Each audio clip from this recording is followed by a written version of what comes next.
नमस्कार दोस्तों, स्वागत है आप सभी का एक बार फिर से ऑलीवुड के इस ऑसम से यूट्यूब चैनल पे। A very good morning to all of you. तो चलिए बात करते हैं। ये चल रही है हमारी इंडियन पॉलिटी संपूर्ण सीरीज, जहां पे हम एनसीईआरटी टू लक्ष्मीकांत सब कवर कर रहे हैं एमसीक्यू प्लस कॉन्सेप्ट के फॉर्मेट में, और वो भी टॉपिक वाइज। और ये आपके सभी कॉम्पिटेटिव एग्जाम के लिए बराबर इंपॉर्टेंट रहेगा, चाहे वो आप कोई भी एग्जाम क्यों ना दे रहे हो दोस्तों। तो पिछली क्लास में जब हम लोगों ने देखा था, तो पिछले सेशन में हम लोग प्रस्तावना को कर रहे थे, और वहां पे प्रस्तावना का एक वर्ड हमने देखा जिसका मतलब था, जो था डेमोक्रेटिक। डेमोक्रेटिक शब्द को हमने यहाँ पे देखा। तो चलिए समझते हैं डेमोक्रेटिक शब्द का बारे में हम थोड़े और अच्छे से। तो डेमोक्रेटिक का मतलब होता है, हिंदी में हम जिसे लोकतंत्र कहते हैं, इसका मतलब आसान भाषा में ये होता है कि लोग अपनी सरकार खुद चुनते हैं। ठीक है, लोगों की सरकार, उसे हम डेमोक्रेटिक कहते हैं। तो अब यहाँ पे हम इसे समझते हैं कि डेमोक्रेसी जो होती है वो कई तरीके की हो सकती है। तो इस चीज को हम थोड़ा अच्छे से समझ लें कि डेमोक्रेसी जो है वो कई तरीके की हो सकती है। तो यहाँ पे सबसे पहले हम समझते हैं दो तरीके की डेमोक्रेसी। एक है हमारी डायरेक्ट डेमोक्रेसी, और एक आती है इनडायरेक्ट डेमोक्रेसी। डायरेक्ट डेमोक्रेसी और दूसरी आती है इनडायरेक्ट डेमोक्रेसी। डायरेक्ट और इनडायरेक्ट। तो अगर हम डायरेक्ट डेमोक्रेसी को देखें और इनडायरेक्ट डेमोक्रेसी को देखें, तो यहाँ पे हमें समझ में आएगा इनडायरेक्ट डेमोक्रेसी में आम बात है, लोग इनडायरेक्ट तरीके से पार्टिसिपेट कर रहे होंगे। तो यहाँ पे लोग क्या करते हैं, अपने रिप्रेजेंटेटिव्स को चुनते हैं, अपने प्रतिनिधि को चुन लेते हैं। ठीक है, और ये प्रतिनिधि इनके लिए फैसला लेते हैं, डिसीजन मेकिंग का काम करते हैं। इसीलिए इसे क्या कहा जाता है, रिप्रेजेंटेटिव डेमोक्रेसी भी कहा जाता है। क्या कहा जाता है? रिप्रेजेंटेटिव डेमोक्रेसी, प्रतिनिधित्व लोकतंत्र। डेमोक्रेसी, रिप्रेजेंटेटिव डेमोक्रेसी, प्रतिनिधित्व लोकतंत्र भी कहा जाता है। जैसे इंडिया में क्या है, हमारे रिप्रेजेंटेटिव डेमोक्रेसी ही है एक तरीके से, इनडायरेक्ट डेमोक्रेसी है। तो इनडायरेक्ट डेमोक्रेसी यहाँ पे दो तरीके से हो सकती है। अगर हम इसको डिवाइड करें तो दो तरीके से इनडायरेक्ट डेमोक्रेसी हो सकती है। एक हो सकती है आपकी इनडायरेक्ट डेमोक्रेसी किस तरीके की, वो हो सकती है आपकी आपकी हो सकती है पार्लियामेंट्री, यानी जिसे हम कह सकते हैं संसदीय। ठीक है, संसदीय व्यवस्था, पार्लियामेंट्री डेमोक्रेसी। और दूसरी हो सकती है आपकी प्रेसिडेंशियल, प्रेसिडेंशियल जिसे हम यहाँ पे कहते हैं अध्यक्षीय व्यवस्था या राष्ट्रपतीय व्यवस्था। तो आप अध्यक्ष या राष्ट्रपति व्यवस्था इसे कह सकते हैं। अब बात करते हैं दोनों में फर्क क्या होता है, ये हम आगे चल के मेन देखेंगे। जब हम आगे और बढ़ेंगे तब हम इस चीज में समझेंगे कि पार्लियामेंट्री डेमोक्रेसी और प्रेसिडेंशियल में क्या फर्क होता है। यहाँ पे हम बात करते हैं, यह ध्यान रखिएगा, यहाँ पे पार्लियामेंट सर्वोच्च है, पार्लियामेंट के पास मैक्सिमम पावर होती है, और यहाँ पे प्रेसिडेंट के पास पावर ज्यादा रहती है। अब बात करते हैं डायरेक्ट डेमोक्रेसी में लोग क्या करते हैं, डायरेक्ट पार्टिसिपेट करते हैं, मतलब डिसीजन मेकिंग में डायरेक्ट हिस्सा लेते हैं हर एक डिसीजन में। तो यहाँ पे हम देखते हैं इसके चार तरीके होते हैं। डायरेक्ट डेमोक्रेसी के चार टूल हैं। पहला है आपका रेफरेंडम, रेफरेंडम। दूसरा आता है रिकॉल, इनिशिएटिव, इनिशिएटिव। और फिर एक आता है आपका प्लेबिसाइड। क्या आता है? प्लेबिसाइड। तो ये आपके आते हैं क्या, डायरेक्ट डेमोक्रेसी के टूल। तो यहाँ पे हम डिफरेंस थोड़ा इन सब चीजों के बारे में और अच्छे से देख लें, ताकि आगे जब आप क्वेश्चंस करें तो आपको दिक्कत ना हो। तो डायरेक्ट डेमोक्रेसी यानी आपका प्रत्यक्ष लोकतंत्र, इसे क्या कहते हैं हम लोग, प्रत्यक्ष लोकतंत्र। जहां पे लोग क्या करते हैं, डिसीजन मेकिंग में रोज फैसला अब सरकार के साथ जुड़ के लेते हैं। जैसे आपका कुछ स्कैंडिनेवियन कंट्री है, वहां पे ये चलता है।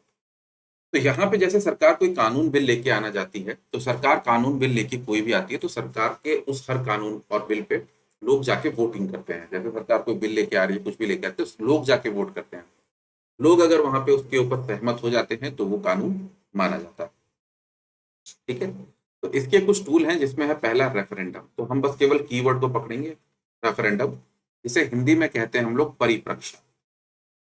परिप्रेक्ष्य कहते हैं, मतलब पूछ लेते हैं पहले से ही। तो सरकार क्या करती है, कोई भी कानून लाना चाहती है, वो क्या करती है, पब्लिक के सामने उस कानून को रखती है, पब्लिक उसके ऊपर वोट करती है। अगर पब्लिक ने हाँ कह दिया तो ठीक है, ना कह दिया तो काम खत्म। इसे कहते हैं हम लोग रेफरेंडम।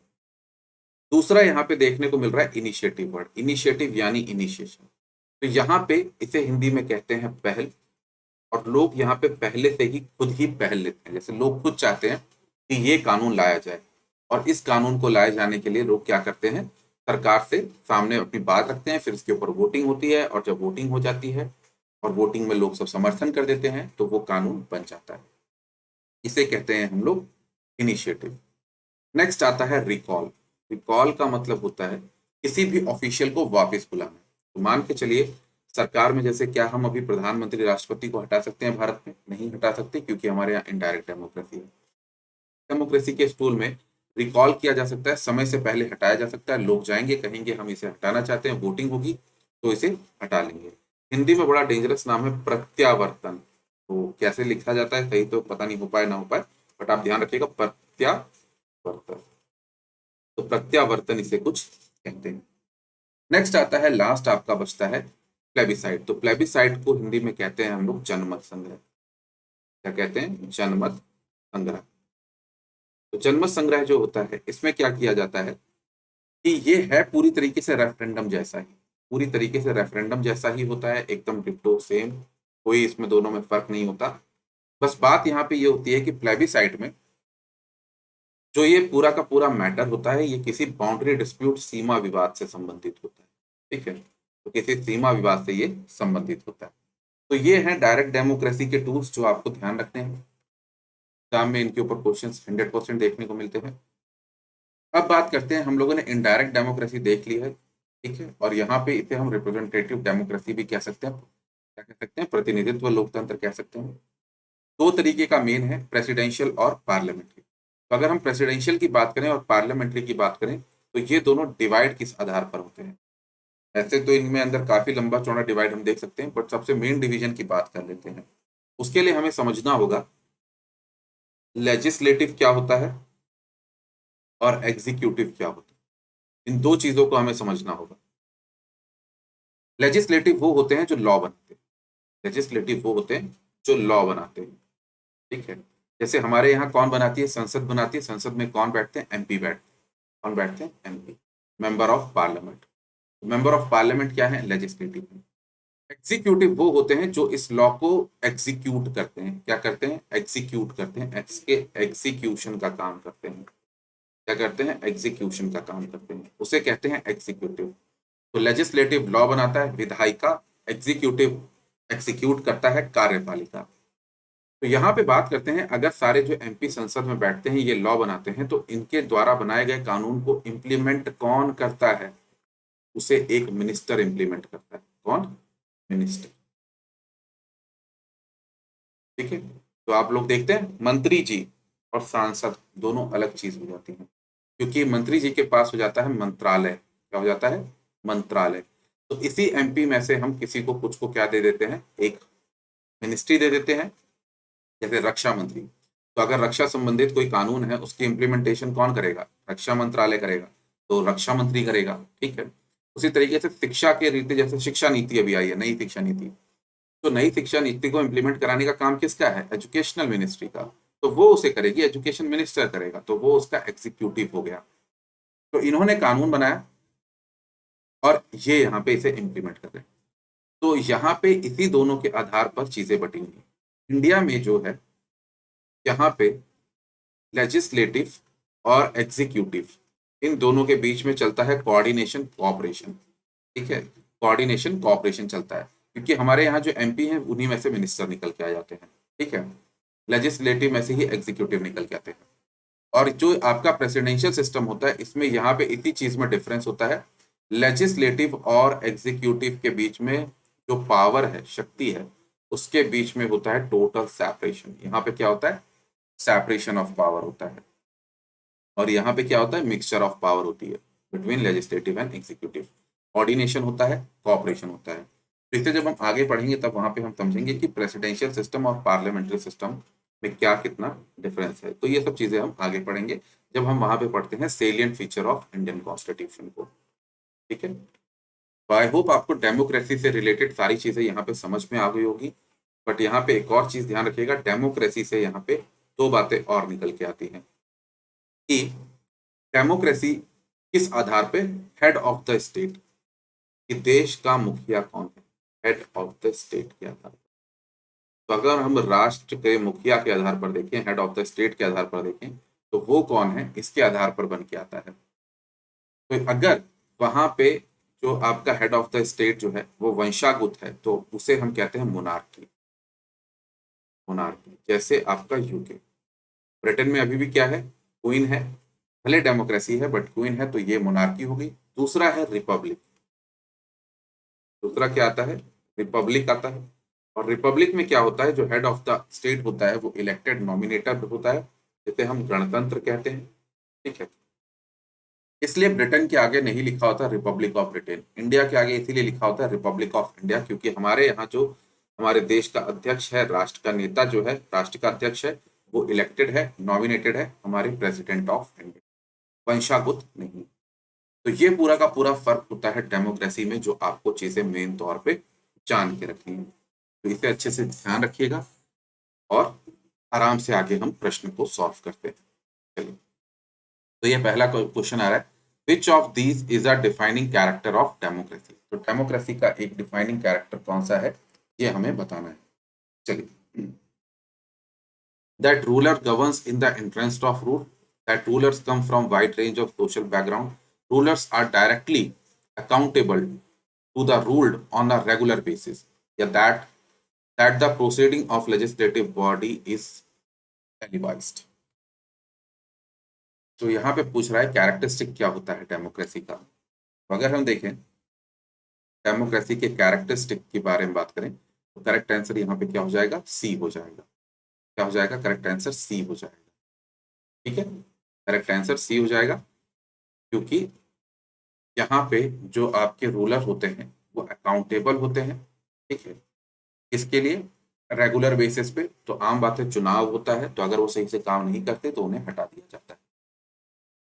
नेक्स्ट क्वेश्चन आ रहा है, direct democracy is a system in which, तो प्रत्यक्ष लोकतंत्र क्या होता है, कैसी व्यवस्था होती है, ये आपको बताना है। प्रत्यक्ष लोकतंत्र किस प्रकार की व्यवस्था होती है ये आपको यहाँ पे बताना है। Citizens choose their representative in free and fair elections. Citizens are allowed to debate with their representative in open public meetings. Citizens represent themselves in decision-making process. या senior politician leader is known as directors. Correct answer क्या हो जाएगा, citizen represent themselves in decision making process. तो यही हमने यहाँ पे किया था कि डायरेक्ट डेमोक्रेसी में जो लोग होते हैं वो प्रत्यक्ष रूप से फैसला लेते हैं, भाग लेते हैं सरकार के डिसीजन मेकिंग में। तो करेक्ट आंसर यहाँ पे क्या हो जाएगा, सी हो जाएगा सही जवाब। नेक्स्ट आ रहा है, डेमोक्रेसी कहाँ पे ओरिजिनेट हुई थी। डेमोक्रेसी का ओरिजिन कहाँ पे हुआ था, एंशिएंट ग्रीक में, यूएसए में, जब ब्रिटिश उसके बाद चले गए, फ्रांस में, और उसके बाद यूके में आफ्टर साइनिंग मैग्ना कार्टा। तो डेमोक्रेसी का ओरिजिन कहाँ हुआ था, तो ध्यान रखिएगा डेमोक्रेसी का ओरिजिन एंशिएंट ग्रीक में हुआ था, यहाँ पे एंशिएंट ग्रीस में हुआ था। नेक्स्ट क्वेश्चन आ रहा है यहाँ पे, in democratic Athens which of the following group were not allowed to participate in politics. तो डेमोक्रेटिक एथेंस में कौन सा ग्रुप था जिसे यहाँ पे क्या नाम है, पॉलिटिक्स में पार्टिसिपेट नहीं करने दिया जाता था, स्लेव्स, वुमेन, फॉरेनर्स, या all of them. Democratic Athens में कौन सा ऐसा ग्रुप था जिसे यहाँ पे नहीं करने दिया जाता था, क्या क्या नहीं करने दिया जाता था, पार्टिसिपेट नहीं करने दिया जाता था पॉलिटिक्स में, स्लेव, वुमेन, फॉरेनर्स, या ऑल ऑफ देम। चलिए, क्या हो जाएगा सही जवाब, तो करेक्ट आंसर यहाँ पे है आपका क्या, ऑल ऑफ देम। तो इनमें से किसी को भी पार्टिसिपेट नहीं करने दिया जाता था। ठीक है, चलिए, which of the following are tool of direct democracy, दिए गए में से कौन सा एक टूल है डायरेक्ट डेमोक्रेसी का, ये आपको बताना है। रेफरेंडम, इनिशिएटिव, रिकॉल या ऑल ऑफ द। तो हमने अभी अभी प्रत्यक्ष लोकतंत्र पढ़ा है और साथ में ये देखा है कि प्रत्यक्ष लोकतंत्र के कौन कौन से टूल होते हैं, उपकरण होते हैं। यहाँ पे हमने रेफरेंडम के बारे में पढ़ा, इनिशिएटिव के बारे में पढ़ा और रिकॉल के बारे में पढ़ा है। तो यहाँ पे करेक्ट आंसर क्या हो जाएगा? All of the. ठीक है, बहुत अच्छे से पढ़ा है। अब ये क्वेश्चन आपको अटेम्प्ट करना है, प्लेबिसाइट क्या होता है। ठीक है, प्लेबिसाइट क्या होता है, क्योंकि ये बहुत ज्यादा कंफ्यूज करता है।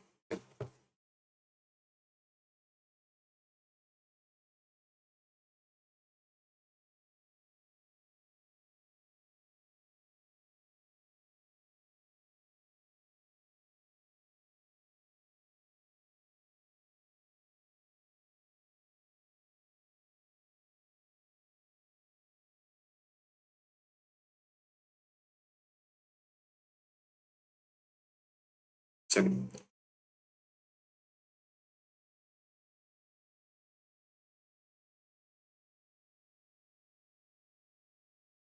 तो क्या हो जाएगा, यहाँ पे हम लोगों ने बात की थी कि जब भी प्लेबिसाइट की बात होगी तो प्लेबिसाइट संबंधित होगा आपका टेरिटोरियल डिस्प्यूट से। किस पे? टेरिटोरियल डिस्प्यूट से संबंधित होता है। तो करेक्ट आंसर यहाँ पे बी हो जाएगा। क्या हो जाएगा? बी यहाँ पे हो जाएगा आपका सही जवाब।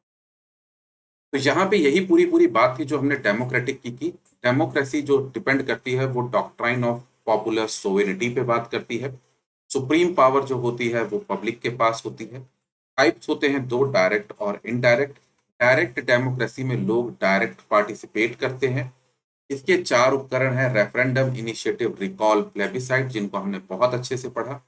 रिप्रेजेंटेटिव डेमोक्रेसी दो तरीके से हो सकती है, पार्लियामेंट्री और प्रेसिडेंशियल।